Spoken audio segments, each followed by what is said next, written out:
India versus Pakistan match, সব থেকে high voltage cricket match হচ্ছে ইন্ডিয়া ভার্সেস পাকিস্তান। এই ওয়ার্ল্ড কাপেরও সব থেকে হাই ভোল্টেজ ম্যাচ এটাই ছিল। আর যখন ইন্ডিয়া আর পাকিস্তান পাশাপাশি হয় তখন বুঝতেই পারো যে পুরো বিশ্বে কতটা উত্তেজনা ছড়িয়ে যায় ক্রিকেটের জন্য, বিশেষ করে আমাদের এই প্রতিবেশী দুই দেশের মধ্যে ভারত আর পাকিস্তান। প্রত্যেক নাগরিক, সেই দেশের নাগরিকরাই সেই খেলাটাকে নিয়ে মেতে ওঠে। আর কালকের যেই নিউ ইয়র্কের মাঠে যে খেলাটা হলো, ইন্ডিয়া যে খুবই সুন্দর খেলছিল, 10 ওভারে 83 রানে 3 উইকেট ছিল, ঋষভ পান্তের সেই ধুমাধার সব খেলা, সেই খেলা হতে হতে পাকিস্তান এত সুন্দর কামব্যাক করলো যে 19 ওভারে 119 রানে ইন্ডিয়াকে অল আউট করে দিল। স্কোর দেখে প্রত্যেক ভারতীয়দের মনে এটাই কোশ্চেন আসলো, কি খেলছে এরা ওয়ার্ল্ড কাপ খেলবে? আমরা এতদিন বলারদের দোষারোপ করেছি যে ভারতের এবার ওয়ার্ল্ড কাপে ভালো বলার নেই, কিন্তু ব্যাটসম্যান কি করছে? কেউ নাই, না বিরাট চলতেছে, না রোহিত চললো, না সূর্যকুমার যাদব, পাঞ্চকে ছাড়া কেউ না, না হার্দিক, জাদেজা, অক্ষর পটেল, কেউ না, একমাত্র পান্তই আমাদের সেই ভরাডুবিটাকে বাঁচিয়ে 119 রানের কাছাকাছি নিয়ে গেল। পান্ত যদি ফ্লপ হতো তাহলে আমাদের ইন্ডিয়া হয়তো 70 রানও করতে পারতো কিনা সম্ভব নয়। সেখান থেকেই ম্যাচটা খুবই সুন্দর চললো 10 ওভার অবধি। 10 ওভারের পর থেকে আবার ওই পতন শুরু, উইকেটের পতন, একে একে সব উইকেট আউট হলো। তারপর থেকে শুরু হলো বোলিংয়ের ধামধাপা।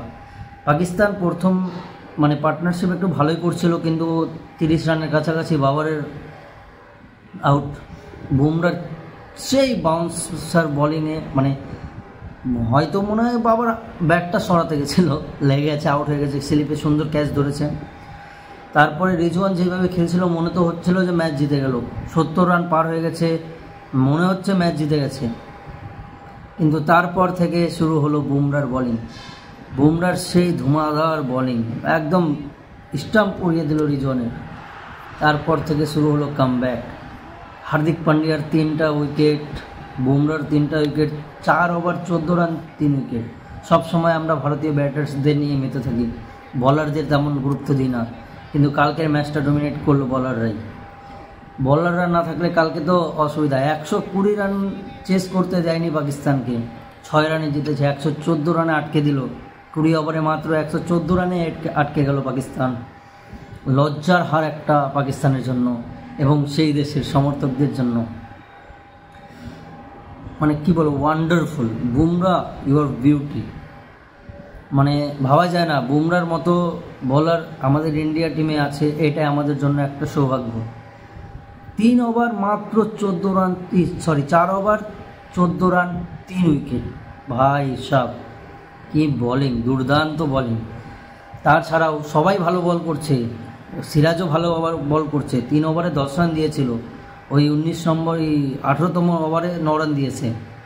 আর্শদীপও সুন্দর বল করেছে, লাস্ট ওভারে 11 রান আসলেও ঠিকঠাক। অক্ষর পটেলও শুধু ভালো বল করছে। কি বলবো, বলার A1 হার্দিক পান্ডিয়াও সুন্দর বোলিং করছে, সে তার ম্যাচে একদম পারফেক্ট অলরাউন্ডারের কাজ করছে। ব্যাটিংয়ে করতে পারেনি, কিন্তু বোলিংয়ে করছে। 3 উইকেট পেয়েছে, অনেক সুন্দর। ভারতকে অনেক অনেক অভিনন্দন পাকিস্তানকে হারিয়ে ওয়ার্ল্ড কাপে তাদের রেকর্ডটা বজায় রাখার জন্য। 8টা টি-20তে কালকেরটা নিয়ে 7টা জিতলো, পাকিস্তান 1টাই জিতেছিল, ওই ইউএতে দুবাইয়ে যেটা হয়েছিল সেটাতেই ভারত জিতেছিল।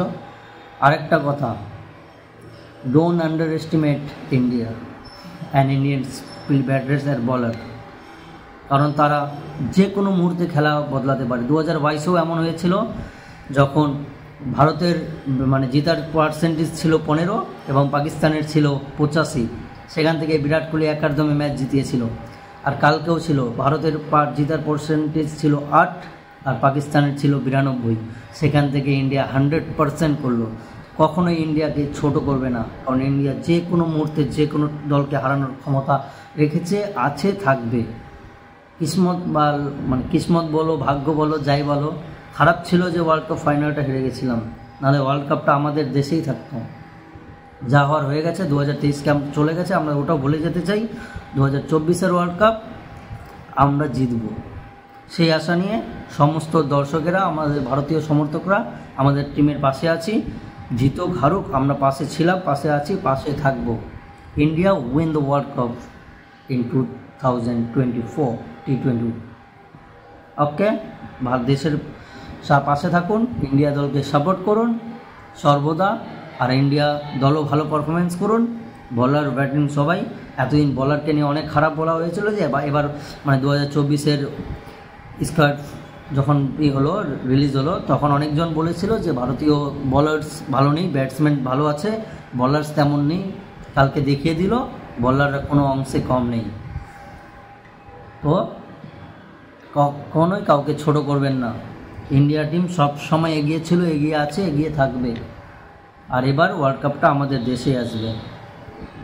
We all are support Indian team. Okay, ভালো থাকবেন, খুশি থাকবেন। জয় হিন্দ।